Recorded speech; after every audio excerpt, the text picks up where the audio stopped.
নমস্কার বন্ধুরা, কেমন আছেন? অনেক দিন পর আপনাদের সাথে দেখা হচ্ছে। নিশ্চয়ই ভালো ছিলেন সকলে। আজ একটি চিকেনের অভিনব রেসিপি নিয়ে আপনাদের সামনে এসেছি।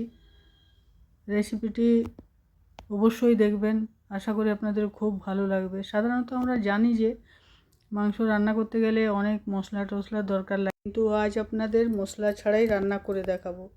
এর জন্য আমি কড়াইয়ে 120 গ্রাম সরষের তেল দিয়েছিলাম, আর 2 চামচ নুন, পরিমাণ মতো নুন দিয়েছিলাম। আর তারপর চিকেনটা ওর মধ্যে দিয়ে দিচ্ছি। চিকেনটা ভেজে ভেজে রান্না করা হবে, ঘুরিয়ে ঘুরিয়ে ভেজে নিতে হবে ভালোভাবে। যখন কিছুটা লাল হয়ে যাবে তখন আমরা এর মধ্যে দেব টমেটো। এর দুটোই প্রধান উপকরণ, চিকেন আর টমেটো। যতটা চিকেন নেবেন ততটাই টমেটো নিতে হবে। আর একবার করে খেয়ে দেখবেন বন্ধুরা, একবার বানিয়ে খেলে আপনার বারবার খেতে ইচ্ছে করবে। তখন অন্য রান্নাটা আপনার মনে হবে কত ঝামেলার, কত মশলা বানাতে হবে, সময় লাগবে।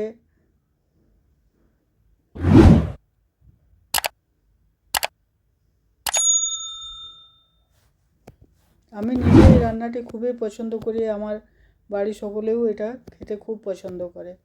টমেটোটা দিয়ে দিলাম, এবার একটু ঢেকে দিলাম, তাতে কিছুটা নরম হয়ে যাবে।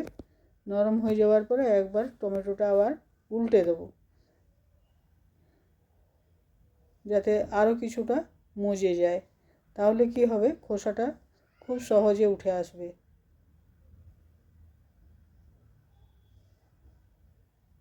একটু করে উল্টে দিলাম, আবার ঢাকা দিয়ে দেবো।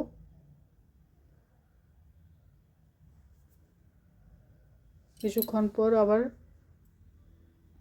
খোসাটা তুলে নেবো এইভাবে একটা চিমটির সাহায্যে।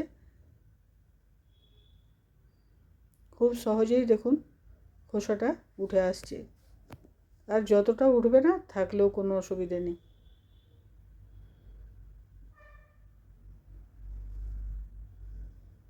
দেখুন কত সহজে উঠে আসছে, খুন্তিতেও উঠে আসছে। এইভাবে টমেটোগুলো সব খোসা ছাড়িয়ে নেব। বন্ধুরা, আপনারা যারা নতুন তারা অবশ্যই সাবস্ক্রাইব করবেন, আর বাকি সকলে কমেন্ট শেয়ার করতে ভুলবেন না। এবার এক্সেস তেল যেটা রয়েছে সেটা ঢেলে নিচ্ছি, পুরো তেলটা আমার লাগবে না।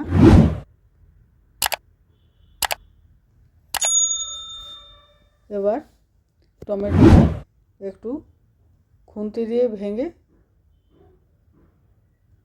মিশিয়ে দেবো। খুব সহজেই এটা মিশে যাবে এইভাবে। এটা হচ্ছে আদা আর রসুন কিছুটা থেতো করে এর মধ্যে দিয়ে দিলাম। এবার একটু জল দিয়ে দিলাম, তারপর ঢাকা দিয়ে দেবো নেড়ে চেড়ে। যারা ঝাল খেতে ভালোবাসেন এই সময় তারা কিছুটা কাঁচা লঙ্কা কুচিয়ে দিয়ে দিতে পারেন, তাতে বেশ ভালো ঝাল হয়ে যাবে, কারণ এতে তো কোনো মশলা বা ঝাল দেওয়া নেই। এবার একটু ঢেকে দেব, জলটা কমে গেলেই আমরা আবার ভালো করে নেড়ে চেড়ে নেব। দেখছেন গ্রেভি এর মধ্যেই তৈরি হয়ে গেছে। কিন্তু এর থেকে বেশি গ্রেভি হবে না, এই রান্নাটা একটু শুকনো শুকনো। এবার কিছুটা লঙ্কা আর আদা ছড়িয়ে দেব। আমার রান্না শেষ, খাবার জন্য রেডি।